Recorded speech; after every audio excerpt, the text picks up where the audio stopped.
we'll start to tackle that. And just because time is finite. All right, so let me turn that light off. It's a little weird in this light. Great, so here's me at home, and you, and first and foremost, do you want me to talk about picking first or strumming first? Do you have a preference? No. Cool, awesome. Right hand, picking. Here's you right now.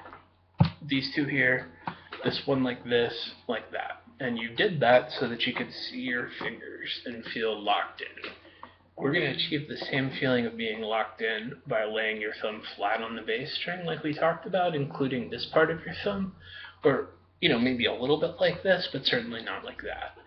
And then, slowly, and we're going to pick with these three fingers, aside from very isolated, super advanced things we do with our pinky. So, just very slowly in your practice at home, bring your three fingers up onto strings 1, 2, and 3, and then have them curl up like mine are here. And then like we talked about during the lesson, you're going to associate picking with either one of these, thumb or a melody note, with kind of away from the instrument rather than up, up, up. And that'll make, what we're going for is economy of motion. So, you're...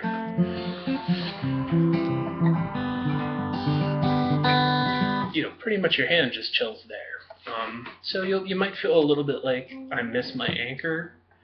Only put your pinky here if it really feels intuitive. I think that the new thumb position, even if it doesn't feel familiar, after a little while we'll get more comfortable. So there's us, and that's what we talked about with right hand, as well as slinging your arm around the guitar like this, rather than being out in front of it.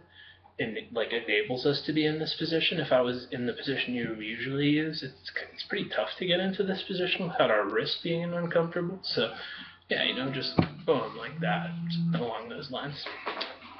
One moment. Alrighty, 2 voicemail it is. So, at this point, first and foremost, we're going to do R.E.M. Everybody Hurts, just because it's we could pretend that this is like some other song by a band we don't even know the name of, but the point isn't even really to play that in rhythm, but just to get acquainted with going this one, this one, this one, and something we talked about in the lesson a lot, and that I emphasize, is memorization headspace versus playing headspace. Right now I want you to be painstakingly focused on what you're doing. Not really guessing, but just I'm focused on consciously doing the thing I'm trying to do.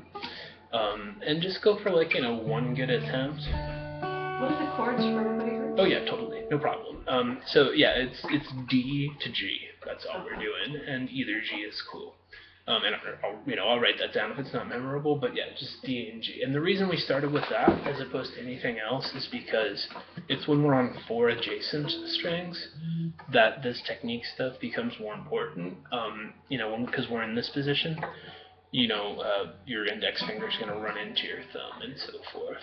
So great, exactly what you're doing right now. And I want you to get comfortable doing it just on D, up, looped, before you try the other chord. Just pretend that's the entire song. And when you're doing this at home, just if you need to, pretend the concept rhythm doesn't even exist. And just make I'm doing this, I'm doing this. I don't mean 52 times, but maybe 2 times. But it seems like it's going better already. So yeah, Everybody Hurts is going to be 2 of these. And then G. Or C to one. And there, what we want to focus on is not having a bunch of other things change, just my thumb moved to here. So a good process actually is going, here I am, my thumb goes to there, rather than here I am, now move my thumb, so kind of going 0 in, and then the thumb operates on those strings. So there's your get acquainted with picking. Next thing, work on the song you played for me. If F is taking any of your conscious focus away from the right hand, just pretend the song goes like C, G or something, or use this F. But yeah, so, in your practice right now, stop and get really good at Everybody Hurts in the boring focus headspace. Then work on your F, C, G thing, again, trying not to play in this position, but the new one. Economy of motion, away from the instrument, not up, up, up.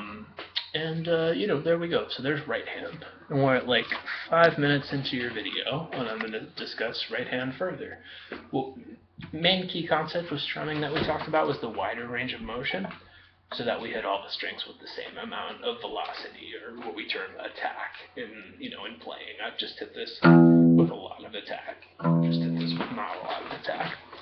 So yeah, like we talked about during the lesson, if I just line my pickup here and then strum, it's gonna sound very like right now. It either goes, I have to hit these strings really hard to get the ear, or I don't quite hit all 6 strings a lot of the time. And so what we want instead is, here's me just going.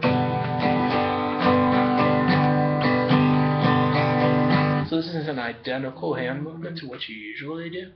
I'm just making it all the way up here and all the way down there. This might be my next Skype student who's new, like having a small fit, but I'm not there yet. So let me send them a text potentially while we discuss the same stuff. So there you go, and I'd like you to start with some really basic things, like just going like down, up. You could pretend you didn't even have a left hand at this point, you know, just be hitting chords, and it's gonna take a lot of conscious focus and not be that cool. Anyway, I'm just texting this person, not calling, but texting, saying that I'll be there momentarily. Great. And I didn't really have any left hand feedback. You're already doing the play defense thing over here. Your F chord looks fine. It's just like you've got 5 pounds too many on the bar, and you're trying to put it up, and then it'll, you know, one day you'll just wake up and be able to put it up, especially while you're rusty. Gosh, everybody's so late for everything in the Bay Area, and then all of a sudden it's DEFCON 5. 1 second. So I'll be there in a couple minutes. Boom. Alright, getting focused on you. So that's pretty much what we went over during the lesson, and try to extend it to other things you do. If you have, like, after you get good at just basic, this is boring, strummy stuff. If you have songs where you go, you know, bass note, and then I pick any kind of bass involvement in songs. If you don't, doesn't really matter. But there we do, by definition, have to go precise, calculated movement, and then wind up and strum. So here's me going like bass, strum. This does have to go just here, but then, rather than. There we go. Right hand wise, it's a drum, not a harp. We're swinging away. I used the golf swing analogy during the lesson. There's just like this one fluid thing we do. I don't play golf. So what do you look like when you're actually? Yeah, totally. So here's me playing rhythm guitar, well, which is already on here, but here's some more of it. Like. I'm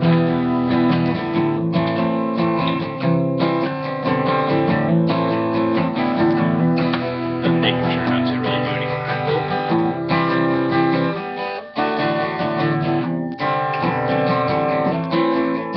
So yeah, it's really just, as opposed to right here, there's more of a wind up. I'm ending up here, and I'm ending up down there. And you can actually set like a visual thing that you key on for yourself, and it'll be a little different for all of us because you're like a little smaller than I am, and our guitars are slightly different sized. But I would say that it's like, if we were trying to really, really quantify it, that I'm like about up here as opposed to here or here when I'm doing my wind up. And that when I'm going all the way down here, I'm making it to about here, as opposed to here or here. And, you know, just start with just going down, and pretend like that the concept rhythm doesn't exist. You don't have to play in rhythm, and then just try some down, followed by up, and then try to play some rhythm guitar stuff. There's what we went over in your first lesson, and I'm going to stop the recording now.